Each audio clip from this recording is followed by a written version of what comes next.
ഛായാമോ ധവളാവഗുണ്ഠണവതി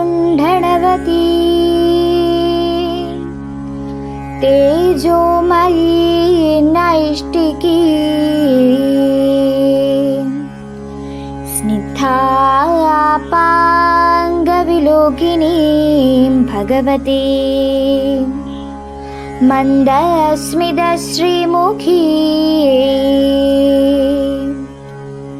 വാത്സല്യാമൃതവർഷിണീം സുമധുരം സങ്കീർത്തനാലാപിനീ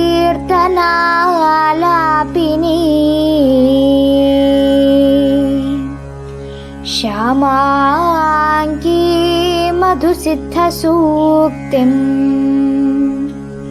അമൃതാനന്ദാത്മികാ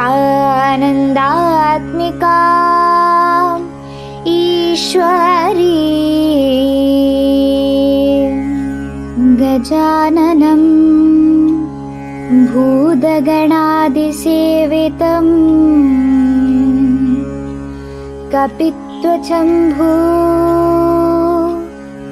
ഫലസാരഭക്ഷിതം ഉമാസുതം ശോകവിനാശകാരണം നമാമി വിഘ്നേശ്വര പാദപങ്കജം കൂജന്തം രാമ രാമേഭി മധുരം മധുരാക്ഷരം ആരുഹ്യ കവിതാം ശാഖാ വന്ദേ വാത്മീകികോകിലം. ഓം ഹരിശ്രീ ഗണപതേ നമഃ. അവിഘ്നമസ്തു. ശ്രീരാമ രാമ രാമ ശ്രീരാമചന്ദ്ര ജയ. ശ്രീരാമ രാമ രാമ ശ്രീരാമഭദ്ര ജയ. ശ്രീരാമ രാമ രാമ സീതാഭിരാമ രാമ. ശ്രീരാമ രാമ രാമ ലോകാഭിരാമ ജയ. ശ്രീരാമ രാമ രാമ രാവണാന്തക രാമ. ശ്രീരാമ മമ ഹൃദി രമതാം രാമ രാമ. ശ്രീരാഘവാത്മാ രാമ.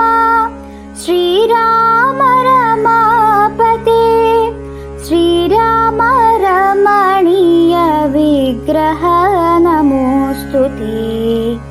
ശ്രീരാമ രമണീയ വിഗ്രഹ നമോസ്തുതേ. നാരായണായ നമോ നാരായണായ നമോ നാരായണായ നമോ നാരായണായ നമഃ.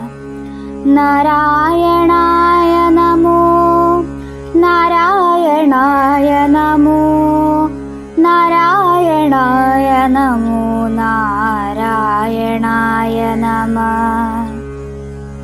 ശ്രീരാമനാമം പാടി വന്ന പൈങ്കിളിപ്പെണ്ണേ, ശ്രീരാമചരിതം നീ ചൊല്ലിടുമടിയാതെ. ശാരിക പൈതൽ താനും വന്ദിച്ചു വന്ദ്യന്മാരെ. ശ്രീരാമസ്മൃതിയോടെ പറഞ്ഞു തുടങ്ങിനാൾ. ശുക്രനെ ചെന്ന് നമസ്കരിച്ചത്രയും ശുഷ്കവരണായി നിന്ന് ചൊല്ലിടിനാൾ. ആർക്കാത്മജാതിയ മർക്കടവീരരും ആർക്കാന്വയോത്ഭൂതനാകിയ രാമനും ഒക്കെയൊരുമിച്ചു ഭാരതിയും കടന്നിക്കര വന്നു ലങ്കാപുരം പ്രാപിച്ചു. ശക്രാരി മുഖ്യ നിശാചരന്മാരെയും ഒക്കെ ഒടുക്കി ഞാൻ ഏകാകിയായതു. ദുഃഖവും ഉൾക്കൊണ്ടിരിക്കുമാറായതു സദ്ഗുരു ഞാൻ തവ ശിഷ്യനല്ലോ വിഭോ. വിജ്ഞാനിയാകിയ രാവണനാനിധി വിജ്ഞാപിതനായ ശുക്രമഹാമുനി രാവണനോട് ഉപദേശിച്ചിരെങ്കിൽ നീ ദേവതമാരെ പ്രസാദം വരുത്തുക. ശീഘ്രമൊരു ഗുഹയും തീർത്തു ശത്രുക്കൾ തോൽക്കും പ്രകാരം അതിഹാസ്യസ്ഥലേ ചെന്നിരുന്നാശു നീ ഹോമം തുടങ്ങുക. വന്നുകൂടും ജയമെന്നാൽ നിനക്കെടോ വിഘ്നം വരാതെ കഴിഞ്ഞു കൂടുന്നാകി. അഗ്നികുണ്ടത്തിങ്കൽ നിന്നും പുറപ്പെടും ബാണതൂണിരജ പാശ്വരധാരികൾ വാനവരാലും അജയനാം പിന്നെ നീ. ഹോമശേഷം മുടക്കിയ ഭയമെങ്ങും രാമാന്തികെ ചെന്നു കൈതൊഴുതിയിടിനാൾ. മണ്ടോദരിയ വാക്കു കേട്ടൊരു രാവണൻ ചണ്ഡപരാക്രമം ചൊന്നാലതു നേരം. പുത്രമിത്രമാത്ര സോദരന്മാരെയും മൃത്യു വരുത്തി ഞാൻ ഏകനായി കാനനീ.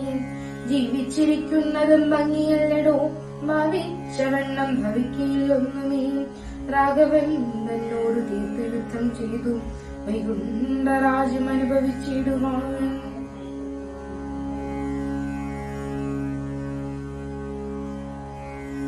ഓം അമൃതേശ്വരി നമഃ. അധ്യാത്മരാമായണം യുദ്ധകാണ്ഡത്തിലെ രാവണന്റെ ഹോമവിഘ്നമാണ് ഇവിടെ പാരായണം ചെയ്തത്.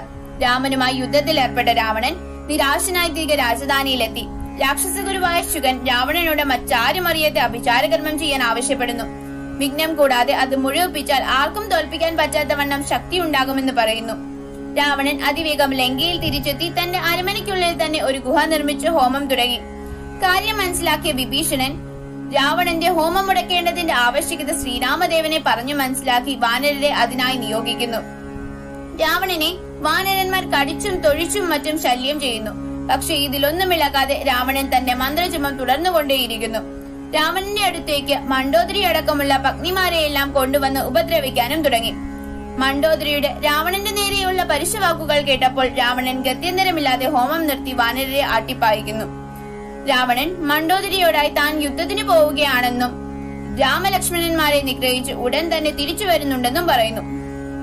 അഥവാ രാമൻ തന്നെ വധിക്കുകയാണെങ്കിൽ ഉടൻ തന്നെ സീതയെ വധിച്ചിട്ട് തന്റെ ചിതയിൽ ചാടി മരിക്കണമെന്നും മണ്ടോദരിയോട് രാവണൻ അപേക്ഷിക്കുന്നു.